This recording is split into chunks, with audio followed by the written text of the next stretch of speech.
Teman-teman, hari ini kita coba belajar bareng-bareng ya tentang semangat anak muda. Karena buat saya anak muda itu nggak cukup sekedar jadi positif.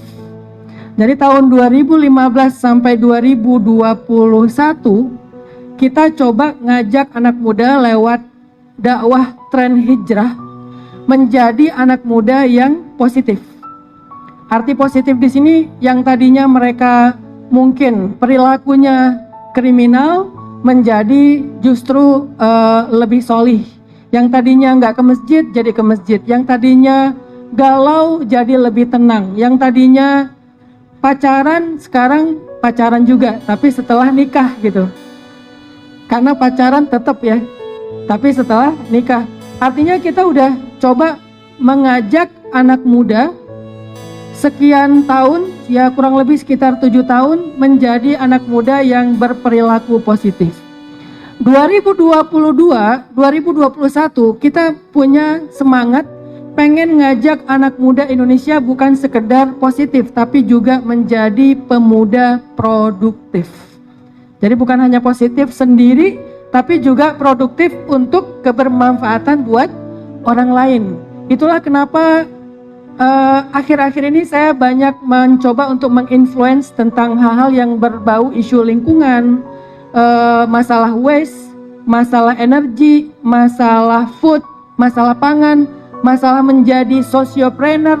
Karena sociopreneur itu bukan sekedar generating money tetapi juga adding value terhadap masyarakat, memberikan impact. Saya berusaha untuk mengkampen hal itu supaya anak muda yang sudah berhijab, anak muda yang udah ngaji, anak muda yang udah hijrah bukan cuman ke masjid, tapi mereka bisa melakukan sesuatu yang berdampak positif terhadap masyarakat.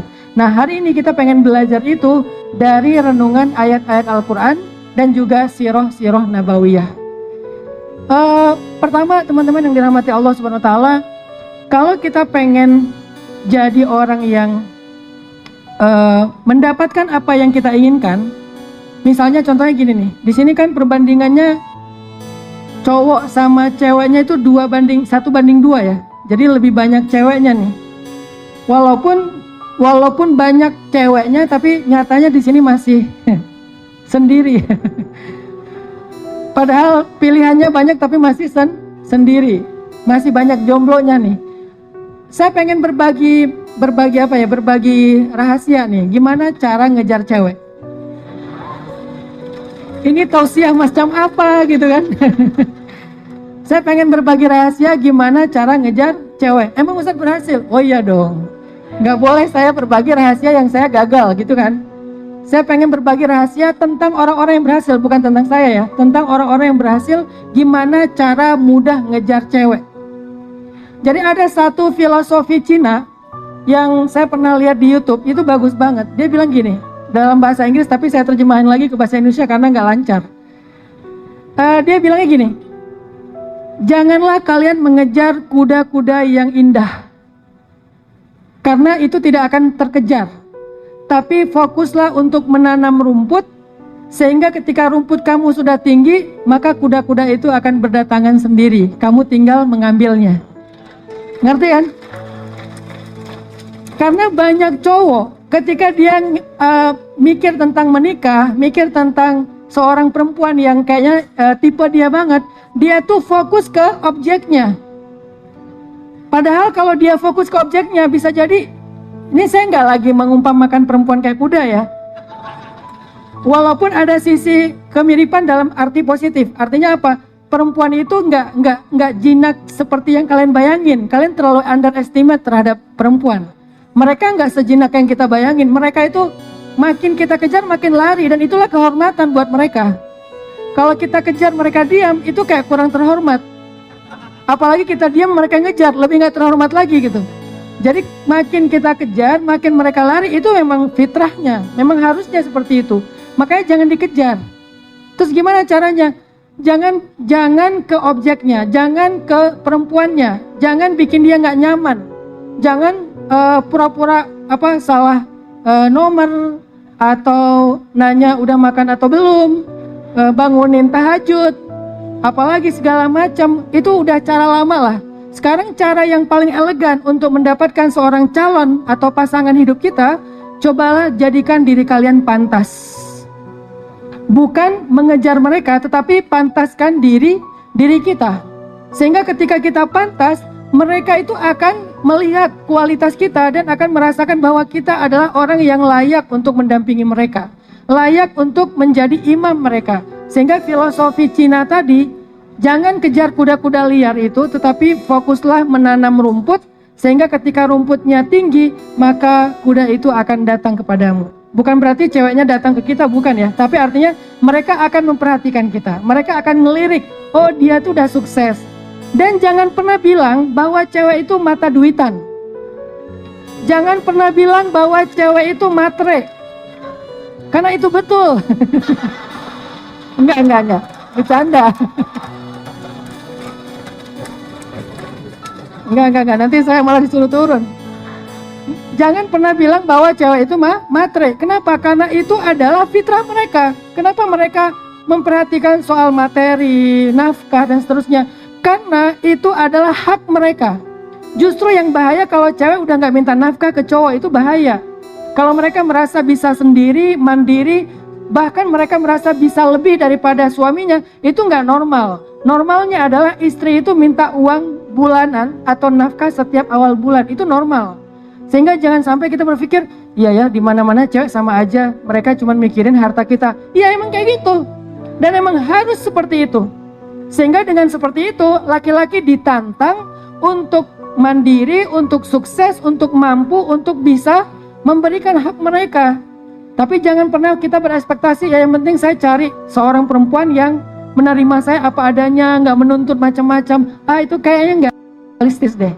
Itu terlalu naif. Maka carilah perempuan yang menuntut kalian untuk bisa lebih. Jadi jangan, gimana lagunya? Cintai aku apa adanya, tetapi mintalah biar bisa lebih. Apa sih? Apaan tuh? Oke teman-teman, jadi dan saya juga berpesan ke cewek-cewek nih ya, jangan juga kalian berpikir bahwa laki-laki itu cuman menikah karena nafsu. Karena emang kayak gitu. Bentar, ada cewek berpikir gini, cowok mah nikah nafsu doang. Ya emang benar, emang gak boleh nikah karena nafsu. Bukankah tujuan dari pernikahan itu adalah salah satunya menyalurkan kebutuhan biologis secara terhormat dan halal?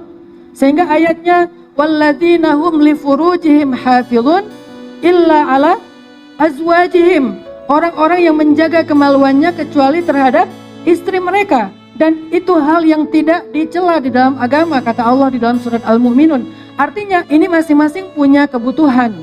Kebutuhan perempuan adalah dinafkahi, kemudian dibimbing, kemudian dicukupkan kebutuhan-kebutuhannya, zahir dan batin. Kebutuhan laki-laki salah satunya adalah kebutuhan biologis, walaupun masih ada yang lainnya selain itu. Intinya, maka dari itu saya kalau misalnya ngasih nasihat ke jomblo-jomblo nih yang cowok-cowok, kalau kalian ingin serius mencari pasangan hidup, menikah, sukseslah. Jadi makin pengen cepat menikah, berarti kalian harus makin cepat sukses. Gitu caranya. Cara berpikirnya tuh dibikin produktif, jangan dibikin agresif. Apa bedanya produktif sama agresif? Kalau agresif pengen nikah, nyari-nyari cewek sampai ke micet. Itu agresif.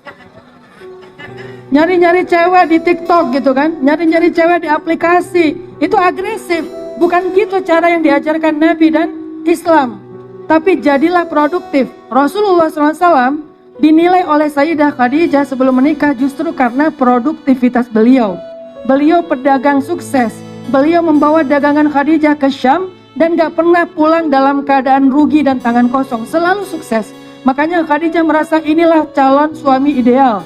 Bukan soal materi, tetapi soal tanggung jawab, soal mengangkat beban, soal kepemimpinan, soal orang yang dewasa, mature. Itulah sosok Nabi Muhammad yang dinilai oleh Khadijah lewat produktivitas dan kesuksesan beliau. Sehingga kalau kalian pengen cepat nikah, jadilah pemuda produktif. Jadilah pemuda yang sukses. Jadilah orang yang bisa mengangkat beban. Kalau bisa, jangan cuma beban diri sendiri, tapi juga beban ada di sekitar kita. Jadi beban keluarga, beban tetangga, beban masyarakat, beban sahabat, kita angkat nih. Semakin banyak beban yang kita ambil, berarti kita udah semakin siap untuk memimpin sebuah keluarga. Itu nasihat buat cowok.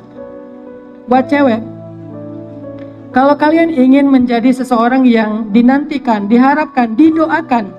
Bentar, saya mau nanya, boleh nggak kita berdoa, minta jodoh dan nyebut nama, boleh nggak? Yakin? Ada dalilnya?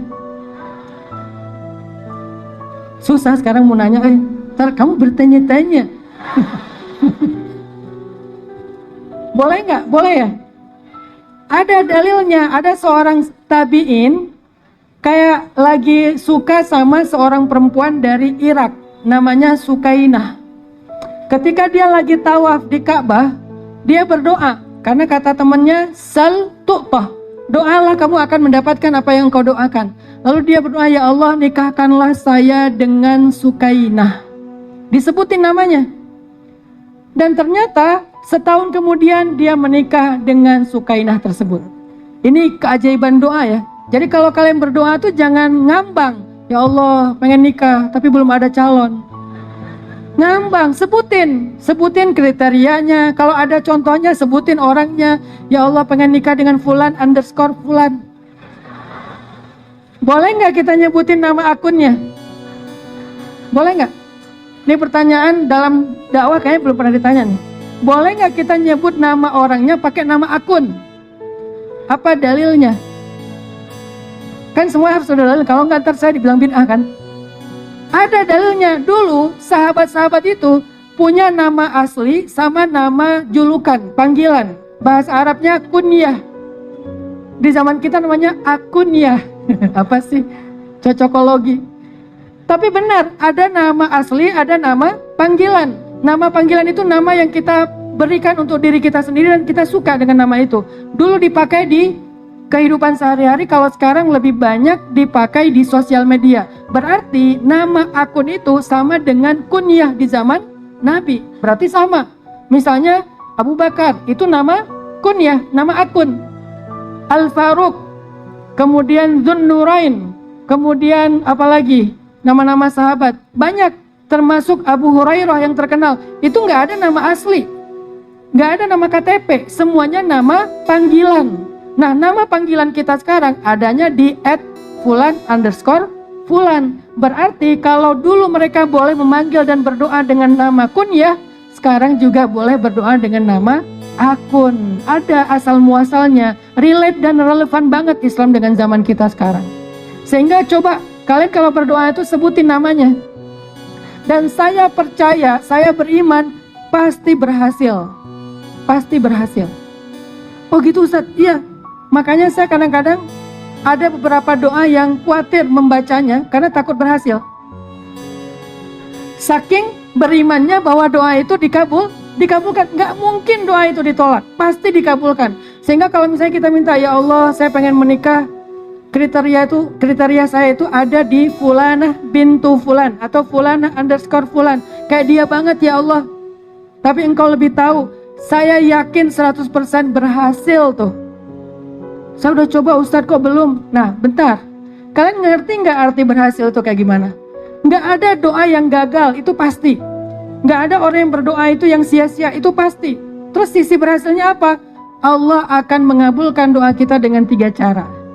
Ini yang kadang-kadang kita nggak ngerti. Kita pikir doa itu berhasil kalau apa yang kita minta kita dapat. Padahal cara doa itu berhasil itu ada 3 cara. Yang pertama, Allah mengabulkan doa kita persis seperti yang kita minta. Ini yang kita pengen banget nih.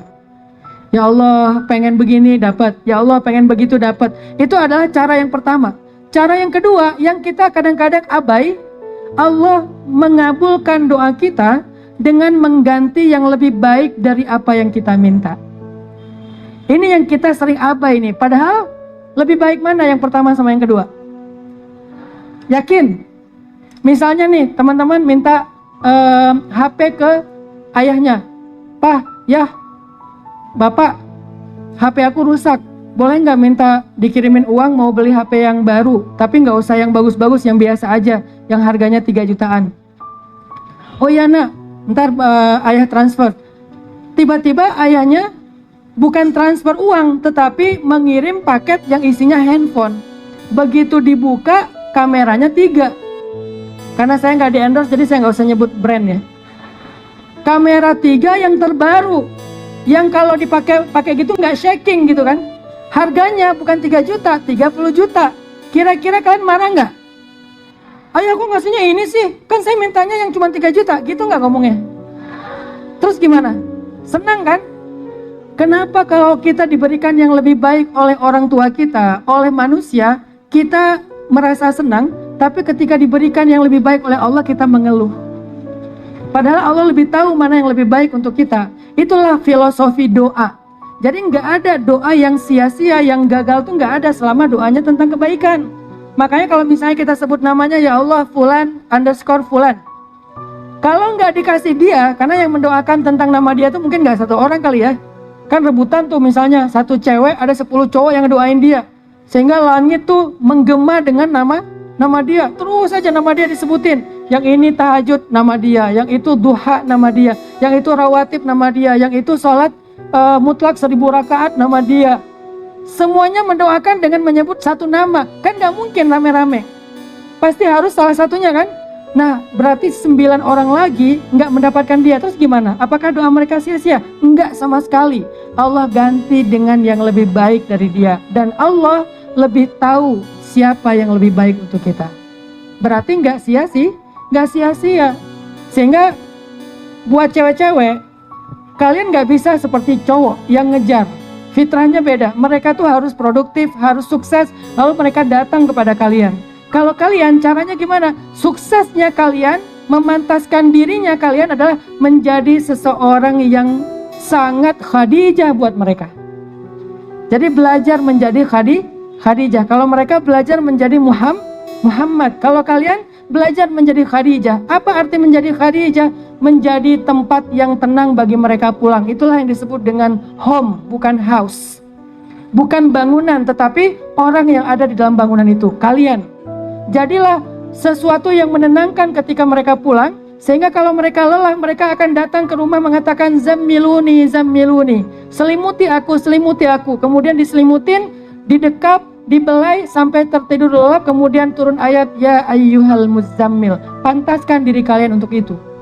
Bagaimana menjadi seorang perempuan yang layak seolah-olah dia adalah Khadijah? Apakah hanya tentang masalah kecantikan? Bukan, tetapi kecantikan menjadi salah satunya. Kecantikan di sini bukan soal cantik rata-rata ya, karena itu sangat relatif, tetapi tentang berpenampilan menarik. Maka cobalah mulai merawat diri kalian. Karena ada perempuan yang ngerasa aku pengen dicintai apa adanya, sehingga dia nggak merawat dirinya. Enggak, rawat diri kalian. Beli skincare.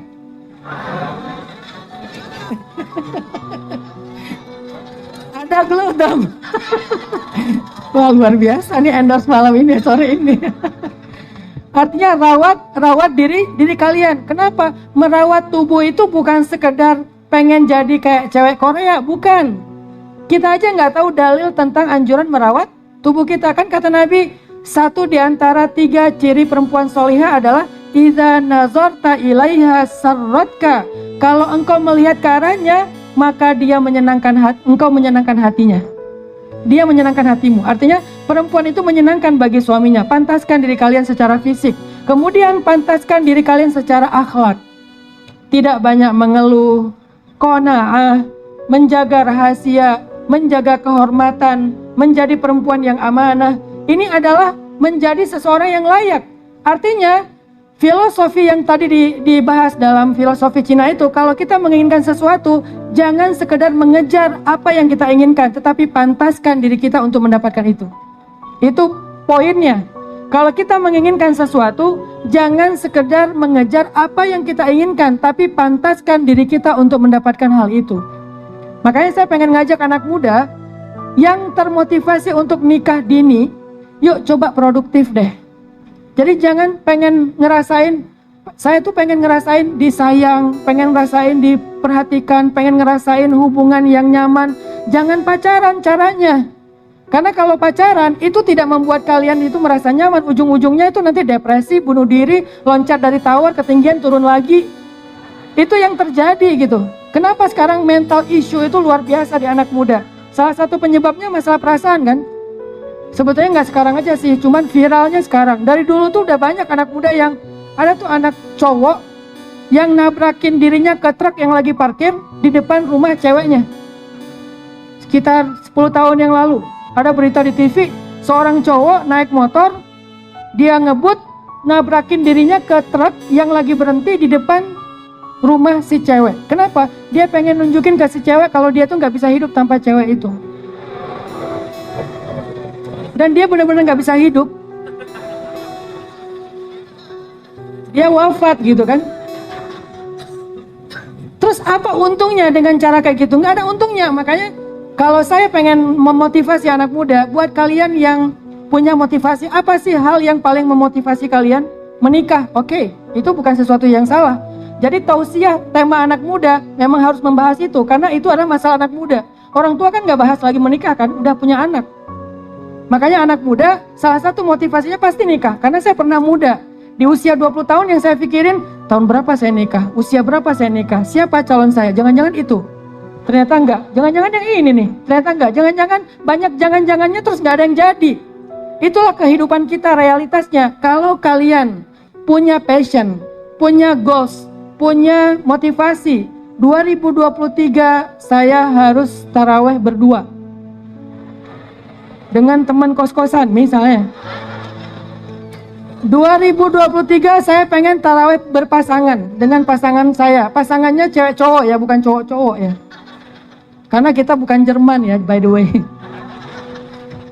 2023 saya pengen taraweh bersama dengan pasangan halal saya. Kalau itu adalah motivasi kalian, apa life goals kalian, apa misalnya target kalian di 2023, maka nasihat saya adalah jadilah seorang pemuda yang sukses. Jadilah pemuda yang produktif. Karena kalau kalian udah sukses, kalian udah produktif, maka kalian sudah pantas mendapatkan apa yang kalian inginkan. Begitu juga dengan perempuan, jadilah perempuan yang sukses dalam pemaknaannya sendiri. Apa sukses versi perempuan? Menjadi perempuan yang terhormat, menjadi perempuan yang ngademin mah di Indomaret ya, ngademin, menjadi perempuan yang amanah, menjadi perempuan yang yang membuat seseorang ketika memandangnya menjadi ingat Allah, bukan ingat yang lain-lain. Jadilah seorang perempuan yang sukses seperti Sayyidah Aisyah dan Khadijah, maka kalian pantas untuk mendapatkan apa yang kalian inginkan. Jadi kalau motivasinya adalah menikah, kalau motivasi kalian tinggal menentukan aja apa sih yang paling bikin kalian berenergi. Kalau saya sekarang di usia segini, yang paling membuat saya termotivasi itu pertama masalah dakwah, yang kedua adalah saya pengen membuat jalan buat anak-anak.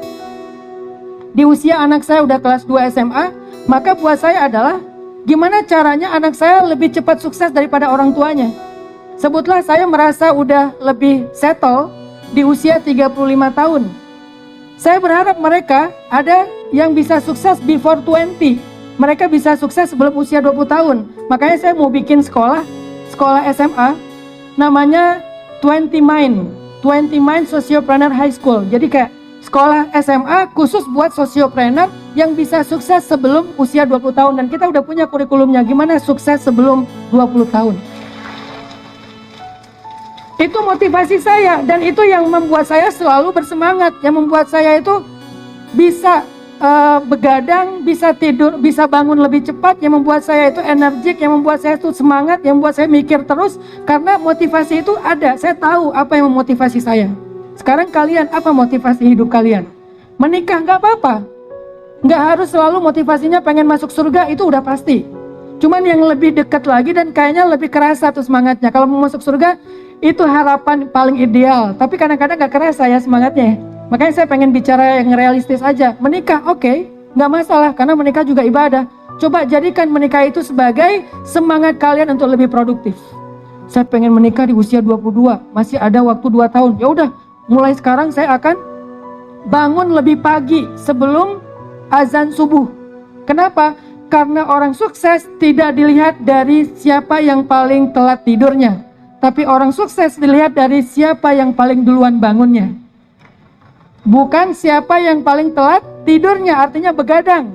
Tapi orang sukses siapa yang lebih dulu bangun, bangunnya artinya paginya. Kenapa? Karena kata Nabi, pagi itu ada keberkahan. Allahumma barik li ummati fi bukuriha. Ya Allah, berkahilah umatku di waktu pagi. Itu yang mendorong kita, motivasinya.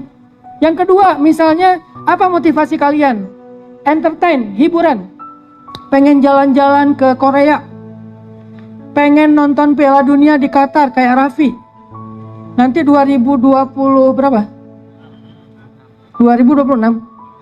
2 tahun sekali. 4 tahun sekali. 2026 di mana sih? Meksiko, misalnya atau Jakarta lah. Amin. 2026 di Meksiko. Gua pengen di Meksiko nonton Piala Dunia. Entertain. Maka mulai sekarang saya punya waktu 4 tahun untuk memantaskan diri bisa nonton Piala Dunia di Meksiko 2026. Jadi kan itu motivasi. Entertain nih. Tapi selain entertain yang sifatnya murni hiburan, cari juga entertain yang berpahala. Saya pengen jalan-jalan. Satu, pengen jalan-jalan ke Mekah dan Madinah, disebut dengan umroh. Karena kata Nabi, la tusyaddur rihal illa ila thalathati masajid. Tidak dianjurkan jalan-jalan kecuali ke salah satu di antara 3 masjid. Saya pengen banget jalan-jalan ke Mekah. Dalam arti yang lain, pengen umroh. Saya pengen banget jalan-jalan ke Madinah. Dalam arti lain, pengen ziarah. Saya pengen banget jalan-jalan ke Aqsa. Oke, kita trip ke Aqsa. Jadikan entertain itu sebagai motivasi kalian buat sukses. Sehingga dalam waktu misalnya 3 tahun, 4 tahun, apa yang harus kita program agar kita pantas untuk mendapatkan apa yang kita inginkan. Entertain. Saya pengen banget misalnya, saya tuh punya hobi ya. Hobi saya tuh olahraga yang sifatnya agak menantang. Bukan adrenalin juga, nggak se-ekstrim itu, tapi agak menantang nih. Dulu awal-awal 2015 senangnya skateboard. Makanya sama Bang Fadel, dulu pernah ya di Makassar ada pas acara ngabuburit, ada kegiatan skate di situ. Walaupun saya bukan skateboarder, tetapi I love skateboarding. Bukan seorang yang pro, tetapi enjoy. Akhirnya saya punya cita-cita, saya pengen main skate di depan Masjid Sulaimaniye Turki. Pengen main di depan Hagia Sophia. Akhirnya saya latihan skateboard sampai setelah udah nyaman, saya coba pas ada acara di Turki main skateboard di sana, acara di New Zealand main skateboard di sana, sampai umroh pun bawa papan skate. Itu jamaah umroh pertama di dunia yang bawa papan skate. Sehingga sama mutawifnya ya, guide-nya bingung, ini kok ada koper jamaah umroh Ustadz, tapi ada papan skate, kayaknya ada yang nyasar deh. Enggak, itu punya saya sama teman-teman 3 papan. Saya, Pevi, Inong, 3 orang yang senang main skate, kita bawa papan semuanya. Kenapa? Pengen nunjukin ke anak muda, umroh itu tetap bisa fun loh. Beres semua ibadah umroh, udah tawaf, udah sa'i, udah tahalul, ada free time, kita main skate di depan Masjidil Haram. Di jalan aspal di streetnya, kita main skate, dipanggil sama askarnya. Saya pura-pura nggak bisa bahasa Arab. Karena saya ngerti, dia bilang sini loh, gitu kan. Saya bilang, terus dia datang, ini apa? Skateboard. Coba.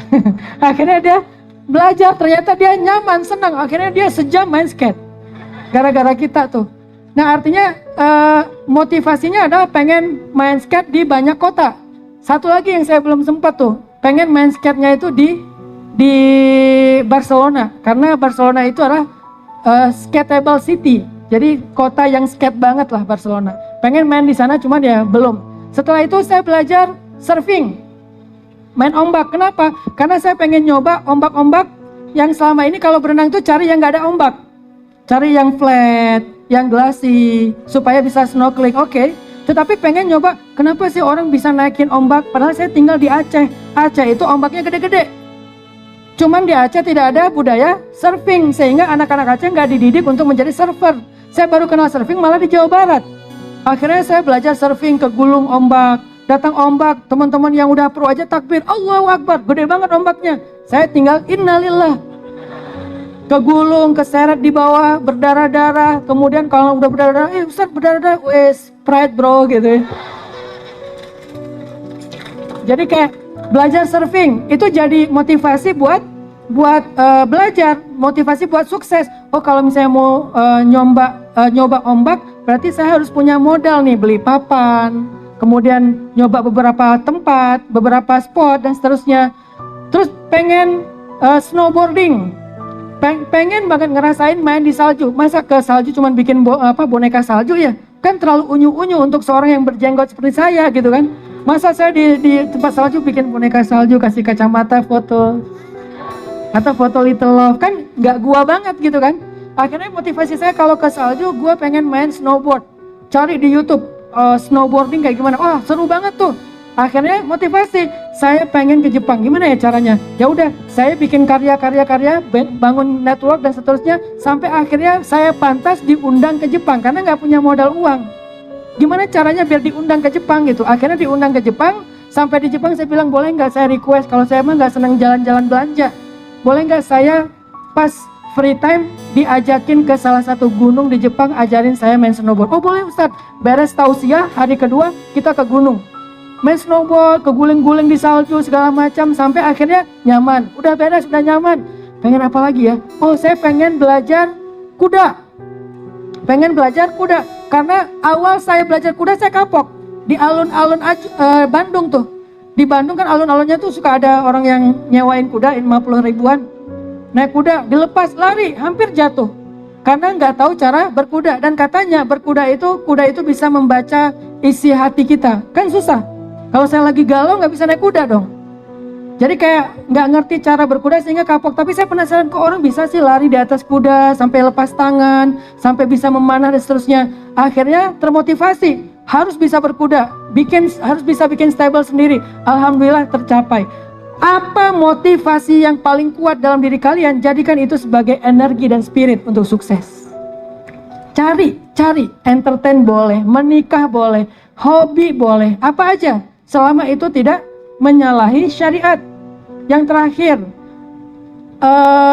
kalau pengen sukses, pertama adalah motivasi menikah, yang kedua adalah hobi atau entertain, yang ketiga karir itu sendiri.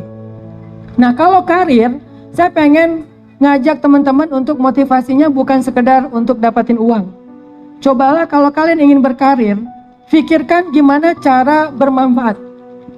Karena kalau kalian sudah bermanfaat, itu uang pasti datang sendiri.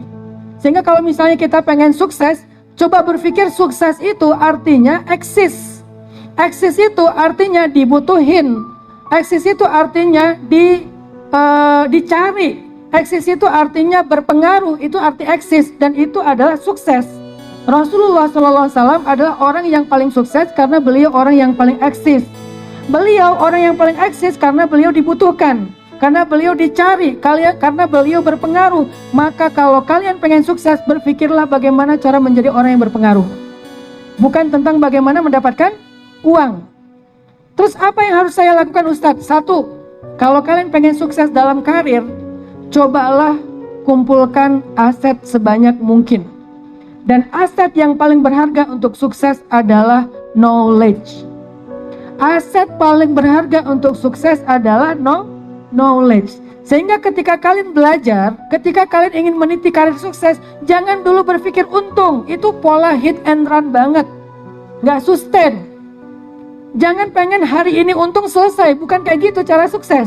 Kalau kalian pengen sukses, kalian miliki dulu satu aset yang paling berharga dan insya Allah dijamin bakal sukses kapanpun dan sampai dimanapun.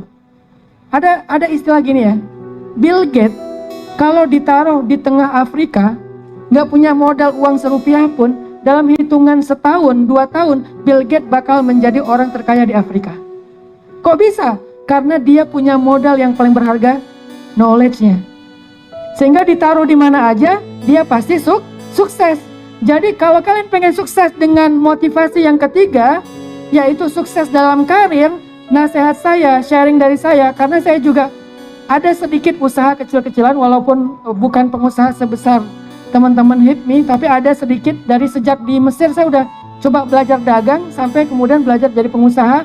Dulu jualan bakso, kayak cerita ayat-ayat cinta. Jualan bakso yang bikin teman saya yang jualin. Kemudian tukar dolar dengan pound Mesir. Kemudian bikin event, kemudian jadi guide buat yang lagi jalan-jalan di Mesir dan pas umroh dan haji.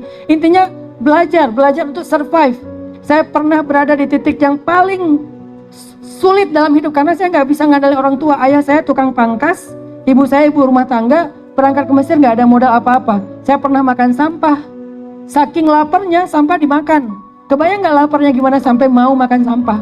Pernah makan sampah, pernah tinggal di sebelah tempat pembuangan sampah di Bandung awal 2006. Saya ke Bandung, saya tinggal di tempat pembuangan sampah. Alhamdulillah sekarang tempat itu saya beli.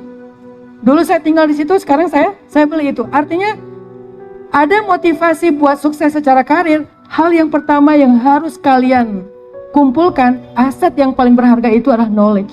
Jadi jangan sayang modal duit untuk dapetin knowledge itu, jangan diirit. Ikut pelatihan, ikut training apalagi coaching ya. Kalau coaching kan lebih mahal tuh. Ada teman saya, dia mau bikin bisnis kuliner. Dia anak lulusan ITB di planologi, tapi pengen bisnis kuliner. Jadi anak tata ruang kota, planologi, malah pengen bisnis kuliner.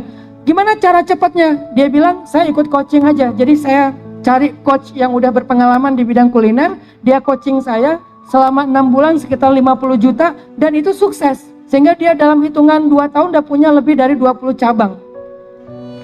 Tapi modal yang dia keluarkan 50 juta di awal itu sesuatu yang besar loh. Sehingga buat orang yang pola pikirnya hit and run, pedagang banget, bukan pengusaha, buat dia tuh rugi gitu. Ngapain saya bayar mahal-mahal buat ikut training? Ngapain saya bayar mahal-mahal buat beli buku? Buku untuk sukses itu harganya mungkin 150 ribu, 300 ribu. Dulu saya mengkoleksi bukunya Tung Desem Waringin tentang marketing. Awal-awal saya survive di Bandung, pulang dari Mesir, gimana cara jualan buku? Saya dulu nulis buku tapi nggak ada yang mau nerbitin. Ya udah saya terbitin aja sendiri. Tapi nggak tahu cara jualan. Saya baca dulu buku-buku tentang penjualan, tentang marketing. Beres itu, alhamdulillah dalam hitungan setahun, dari buku itu saya punya usaha jual beli mobil bekas. Dari itu main di properti dan seterusnya dan seterusnya. Itu gara-gara saya ngemodalin diri untuk ikut training Tung Desem, beli bukunya, kan itu mahal. Tapi saya percaya bahwa itu lebih penting daripada saya hanya sekedar ngemodalin beli produk atau beli untuk memproduksi sesuatu. Itu malah bisa rugi gitu. Makanya buat teman-teman, jangan malas untuk belajar. Kemudian kalau bisa jangan terlalu merasa sayang kalau menginvestasikan uangnya untuk knowledge. Baca buku, beli buku, ikut training, jangan merasa sayang menginvestasikan ke situ. Kadang-kadang kita kalau untuk beli kuota itu biasa. Untuk beli barang-barang kesukaan kita mahal-mahal juga kita anggap, wah ini mumpul lagi diskon 2 juta, nggak masalah. Beli barang branded, harganya 2 juta di diskon jadi 1 juta misalnya. Wah murah banget 1 juta. Tapi untuk investasikan knowledge, ilmu, kita ngerasa 200 ribu, 300 ribu, mahal. Padahal itulah aset untuk kita sukses. Ini penting banget loh kalau kalian pengen sukses. Sehingga cobalah belajar ke banyak orang. Nah di sini ada HIPMI, coba gabung sama HIPMI. Minimal kalau nggak gabung dalam organisasinya, ikut training-trainingnya, ikut pelatihan-pelatihannya, belajar dari orang yang udah sukses lebih dulu dari kita. Dengarkan cerita mereka tentang motivasinya, tentang how to-nya, sampai bikin inkubator bisnisnya. Saya melakukan itu di pesan_trend. Anak muda yang udah hijrah, dulunya kan mereka hijrah yang dari nggak sholat jadi sholat. Sekarang dengan adanya pesan_trend, di situ kita ngasih mereka yang namanya tarbiyah skill, training. Ada belajar hospitality, karena saya bikin kayak semacam resort. Saya nggak mau bikin resort itu dengan source dari expert. Jadi saya nggak mau hiring expert, saya nggak mau. Saya pengen mendidik, baru di hiring. Sama kayak referensi saya itu Nihiwatu Foundation yang ada di Bima, yang punyanya orang Australia, dia bikin resort. Cara dia tuh keren banget, dia mendidik warga lokal, kemudian setelah mereka punya skill hospitality, dia hire menjadi staffnya resort Nihiwatu. Itu resort bintang 5 di Bima.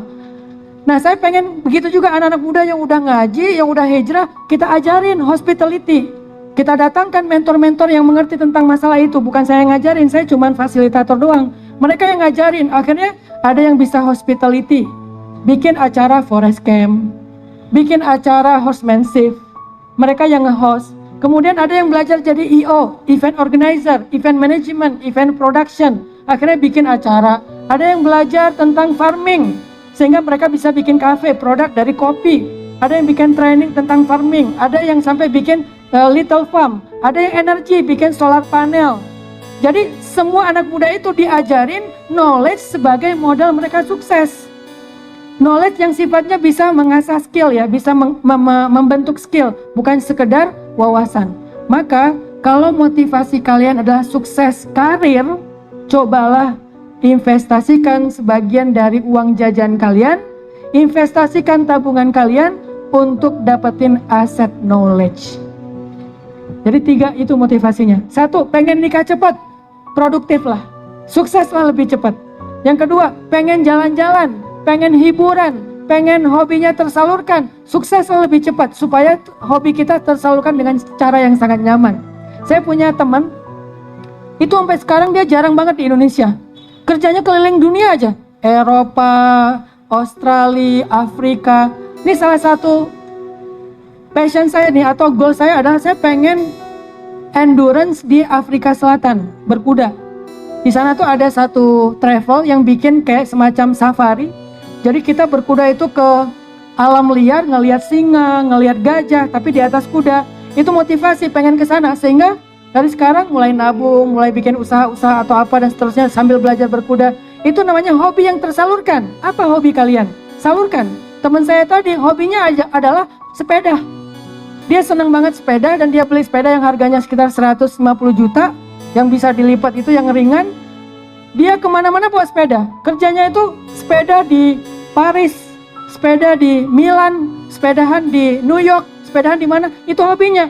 Kapan dia punya hobi itu? Sebelum dia sukses, 10 tahun yang lalu. Dia udah senang sepeda, tapi belum bisa sepedahan kecuali di Bandung aja. Paling ngelihat Instagram orang yang sepedahan di luar negeri, pengen. Akhirnya dia keluar dari kerja sebagai seorang staf bank, dia bikin usaha hijab. Dalam hitungan 5 tahun, sehari dia menjual sekitar 10.000 piece hijab sehari. 10.000 piece hijab, dan itu pun sebetulnya permintaannya masih ada, dia nggak kuat lagi produksi. Jadi dia batasi sehari 10.000 piece. Sehingga dengan dia usaha, apa yang dia inginkan itu dia bisa lakukan sekarang. Dia bisa naik sepeda keliling dunia, di mana-mana dia pakai sepeda aja kerjanya. Dia beli kamera Insta360, dia taruh di belakang roda sepeda, dia sepedahan, dia bikin konten. Saya ngelihat aja, jadi pengen, lucu banget ya, keren banget ya. Walaupun kalau saya bukan sepeda, lebih ke kuda atau apa misalnya. Passionnya adalah, hobinya adalah motivasi kita untuk sukses. Yang ketiga tadi, kalau motivasi suksesnya adalah karir itu sendiri, pengen punya sebuah kerajaan bisnis, pengen punya sebuah usaha, pengen jadi seorang business owner, pengen dapat passive income, maka nasihatnya adalah mulailah mengumpulkan aset berharga. Nomor 1 adalah knowledge dan skill. Yang terakhir yang saya pengen sampaikan, kenapa kita harus sukses? Kenapa kita harus sukses? Kok Ustadz ceramahnya tentang sukses, tentang dunia, tentang meraih sebuah mimpi, mendapatkan sesuatu yang kita inginkan. Kenapa itu ceramahnya Ustadz? Bukan tentang hati, bukan tentang surga dan seterusnya. Kenapa? Kenapa kita harus sukses, teman-teman? Karena kata Nabi, khairun nas anfa'uhum linnas. Sebaik-baik manusia adalah yang paling impactful kepada orang lain. Sebaik-baik manusia. Coba bayangin kayak misalnya, kalau kalian jadi orang yang sukses, kalian punya kelebihan rezeki, coba berapa banyak sekolah yang kalian bisa gratiskan. Hari ini dengan keterbatasan saya baru bisa bikin satu sekolah gratis, yaitu Sekolah Rimba Indonesia. Lahannya 9 hektar, konsepnya sekolah alam, ada farmingnya, ada stable sendiri, dan dia dari konsepnya bambu kayak gitu, bangunannya dibikin seestetik mungkin. Itu harga masuknya harusnya, kalau sekolah alam yang kita benchmark di tempat lain, harga masuknya tuh 50 juta. Bulannya 1,5 juta sampai 3 juta. Tapi di kita full gratis, mau yang kaya, mau yang miskin sama gratis. Jadi bukan sekolah untuk yang kurang mampu, bukan. Karena saya nggak mau menjadikan anak-anak yang kurang mampu di situ merasa kayak mereka itu rendah gitu. Sama aja, yang sekolah di situ ada yang kurang mampu, ayahnya jalan kaki, ada yang ayahnya naik mobil, sama gratis. Nggak ada yang subsidi silang aja. Enggak, tujuan saya bukan bagaimana menjalankan operasional sekolah, tapi bagaimana membuat tren sekolah itu harusnya gratis. Finlandia sekolah sampai S3 itu gratis. New Zealand sekolah sampai S3, jangankan orang warga lokalnya, pendatang aja kita nih kalau ke New Zealand, anak-anak kita kemudian sekolah di sana gratis. Tapi di kita makin Islam makin mahal, makin bagus fasilitasnya makin mahal. Saya pengen break the line, saya pengen bikin tren sekolah itu gratis deh. Tapi walaupun gratis, jangan korbankan gurunya. Makanya guru kita nggak ada yang di bawah UMR, bahkan yang sama dengan UMR nggak ada. Rata-rata di atas UMR dan ada yang 2 kali lipat UMR. Target saya 3 kali lipat UMR. Jadi bukan gratis ke muridnya, gurunya prihatin. Ini nggak fair, ini nggak adil, ini bukan cara berpikir yang bagus. Muridnya gratis, gurunya dihargai. Terus siapa yang harus menanggung beban? Saya. Siapa yang harus menanggung beban? Yayasan. Siapa yang harus menanggung beban? Perusahaan. Kita yang akan menanggung beban itu. Sehingga nggak ada lagi alasan orang untuk tidak mendapatkan pendidikan yang layak. Sekolah Rimba Indonesia, teman-teman kalau lihat postingan saya, Masya Allah luar biasa, anak-anaknya happy. Karena itu passion saya. Dulu saya merasa sekolah itu kok nggak ada yang nggak ada yang berkesan. Yang berkesan itu main, kayak si bolang gitu kan.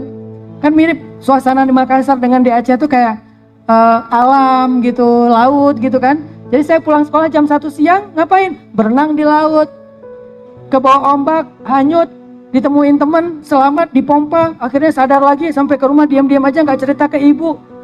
Ternyata ibu taunya dari tetangga, baru kita sama emak tuh, abang sini, bawa balok. Tapi nggak pernah dipukul sih, cuma nakut-nakutin doang. Artinya itu berkesan, main bola hujan-hujan, lempar-lempar kodok. Jadi kita kalau musim hujan itu kerjaan kita nyari kodok, lempar temen. Nyari kodok, lempar temen. Jadi sampai kalau kena badan temen itu sampai bunyi wok gitu kodoknya teh. Itu nakalnya anak-anak kecil zaman kita. Dan hari ini mungkin udah jarang karena udah ada gadget. Saya pengen menghadirkan itu di sekolah Rimba sehingga mereka datang ke sekolah pulangnya bawa apa? Ada yang pulang bawa kodok. Ada yang pulang bawa cacing. Dan yang kalau seminggu sekali atau 2 minggu sekali pas lagi panen pulang bawa telur kampung, pulang bawa sayur, pulang bawa stroberi, hadiah buat ibunya, gratis coba. Ngambil telur kampung dari kandang, bawa pulang, mama ini hadiah dari sekolah buat mama, gratis sekolahnya. Dan itu kita coba lakukan dan sekarang udah masuk angkatan kedua, tahun depan masuk angkatan ketiga. Ini yang SD nih. Tahun ini saya mau bikin SMA. Yang tadi 20 Mind Sociopreneur High School. Kenapa 20 Mind? Karena tagline-nya success before 20. Kalian harus bisa sukses sebelum usia 20 tahun. Kita bikin Sociopreneur High School. Full bahasa Inggris. Kita datangkan salah satu gurunya kalau bisa native dari luar. Supaya mereka terbiasa komunikasi sehari-hari. Bayarnya mahal Ustaz? Pasti mahal. Tapi kita berusaha untuk memberikan yang gratis. Apakah cari sponsor beasiswa? Apakah kita meringankan beberapa biaya? Untuk saat ini khusus SMA kita lagi nyari sponsor, kita belum mampu untuk 100% gratis, tetapi cita-cita saya SD, SMP, SMA, S3 gratis semuanya. Kemampuan finansial saya hari ini baru bisa memberikan gratis segitu doang. Kebayang nggak kalau kita semuanya sukses? Ini pesan saya, kenapa kita harus sukses? Sukses muslim itu pasti lebih baik karena kesuksesannya berdampaknya kepada muslim yang lain juga. Kesuksesannya berdampaknya ke pondok tahfiz. Kesuksesannya berdampaknya ke pembangunan masjid. Kesuksesannya berdampaknya ke panti asuhan. Kesuksesannya berdampak kepada orang-orang yang putus sekolah dan seterusnya. Karena kesuksesan kita bukan tentang bagaimana kita mendapatkan banyak uang, tetapi bagaimana kita memberi manfaat kepada banyak orang. Makanya sukses itu harus, teman-teman. Produktif itu harus. Jangan cuma menjadi positif, jadilah produktif. Kenapa? Karena khairun nas anfa'uhum linnas. Sebaik-baik manusia yang paling bermanfaat untuk orang lain. Kemarin saya bikin Kita Forum ya. Kita Forum itu sebuah ekosistem untuk mempertemukan 3 pilar dalam ekosistem bisnis. Jadi pilar nomor 1 namanya sociopreneur. Sociopreneur itu orang yang membuat bisnis bukan sekedar mencari untung, profit. Sociopreneur itu orang yang membuat bisnis tetapi pengen memberi dampak, adding value, pengen impactful terhadap lingkungan dan terhadap masyarakat. Itu sociopreneur. Kita mengangkat isu sociopreneurnya 3. 1, waste, sampah, karena Indonesia darurat sampah banget. Yang kedua adalah energi terbarukan terutama. Yang ketiga adalah food, pangan, ketahanan pangan. Kita punya beberapa sociopreneur yang udah sukses. Salah satunya ada namanya Pak Syahrial. Pak Syahrial itu beliau bergerak di bidang energi. Beliau dulu membuat usaha mini hydro, tenaga listrik, energi listrik dari tenaga air, mini hydro. Akhirnya setelah mini hydro beliau berhasil, beliau dipanggil sama salah satu venture capital. Venture capital itu semacam investor. Investor ini salah satu konglomerat di Indonesia. Panggil Pak Syahrial, Pak Syahrial saya pengen makan siang. Akhirnya makan siang. Pak Syahrial saya kasih waktu 10 menit presentasi tentang mini hydro. Beliau presentasi. Setelah presentasi kata konglomerat ini, saya pengen support dan saya pengen invest 300 miliar. Dari 300 miliar berkembang lagi, sekarang valuasinya lebih dari 3 triliun. Dan energi yang dihasilkan itu sudah 200 megawatt. Dan sudah menyalurkan energi listrik yang ramah lingkungan, terbarukan ke beberapa kecamatan di Sumatera Utara dan di Jawa Barat. Coba bayangin manfaatnya. Itu satu sociopreneur ya, satu sociopreneur. Ada lagi nanti sociopreneur muda, dia namanya Kepul ya, namanya Abdul Latif dari Medan. Dia bikin semacam aplikasi jemput sampah. Jadi kalau misalnya kita punya sampah kayak botol, kan dulu zaman sebelum ada gadget, botol itu dijual ya. Kan ada tukang botol. Mungkin kalian gak ngerasain zaman itu karena masih muda ya. Kalau yang tua-tua kayak saya nih, usia 35 ke atas, ini rata-rata ngerasain zaman botol itu dikumpulin di bawah tempat tidur. Terus siang-siang ada yang datang botol ditukar lumayan 50 rupiah, 100 rupiah gitu kan. Akhirnya bisa dibeli cabai, beli apa dan seterusnya. Nah sekarang kalau kita punya kayak sampah, salah satu sampah yang paling banyak rumah tangga itu minyak jelantah. Itu tinggal klik aplikasinya, dia akan datang kurir untuk menjemput sampah. Mirip dengan Grab, Gojek, tapi yang khusus bagian sampah. Sampai mereka punya program umroh dengan sampah. Umroh pakai sampah, gimana caranya? Ternyata poin yang dikumpulkan dari tukar sampah itu bisa bernilai umroh loh. Dan mereka sudah memberangkatkan beberapa orang umroh dengan sampah. Ini satu sociopreneur namanya. Ini pilar pertama yang kita bangun lewat ekosistem kita forum. Pilar yang kedua, ada yang namanya influencer. Saya ngajak Raffi Ahmad, ngajak Baim, ngajak teman-teman termasuk kemarin Irfan Hakim, ngajak teman-teman influencer untuk bantu project sociopreneur supaya dia exposure-nya dan diketahui masyarakat, branding. Pilar yang ketiga adalah corporate atau VC, venture capital, pemodal, investor. Kita kumpulkan dalam satu forum, dalam satu ekosistem. Kita bikin namanya Kita Forum. Datang Pak Wisnu Tama dari Telkomsel, datang Pak Yanuar, datang dari beberapa pihak termasuk pemerintah. Akhirnya sekarang kita buka kesempatan siapa di antara anak muda yang punya ide dan gagasan yang keren, yang siap untuk di scale up, dimodalin, di-exposurein, di-branding, sehingga dia bisa menjadi sociopreneur muda. Kita buka itu dengan satu ide. Kebayang gak kalau semua kita punya ide-ide yang luar biasa? Itu sukses teman-teman. Itu adalah sukses. Jadi jangan berpikir ketika saya ceramah tentang sukses, tentang kaya, tentang berhasil, itu bukan ceramah Islam. Itu Islam banget. Hari ini Islam kita masih di tataran narasi. Itu yang membuat kita perlu berpikir ulang.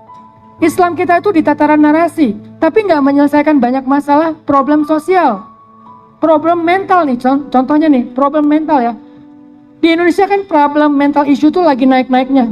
Salah satu solusinya, banyak dari artis-artis yang ngalamin mental issue, ya mental illness kayak atau apapun namanya, mereka pergi ke Bali untuk melakukan sebuah ritual namanya melukat. Ada yang tahu melukat ya? Melukat itu mandi di air mancur, kemudian nanti ada suara teng, lalu ada semacam doa-doa, kemudian dikasih sugesti-sugesti dan segala macam, sehingga dia merasakan ketenangan lewat melukat. Itu adalah tradisi Bali dan kita respect dengan tradisi itu. Pertanyaannya, Islam punya nggak solusi terhadap mental issue? Punya, namanya apa? Tazkiyatun nafs.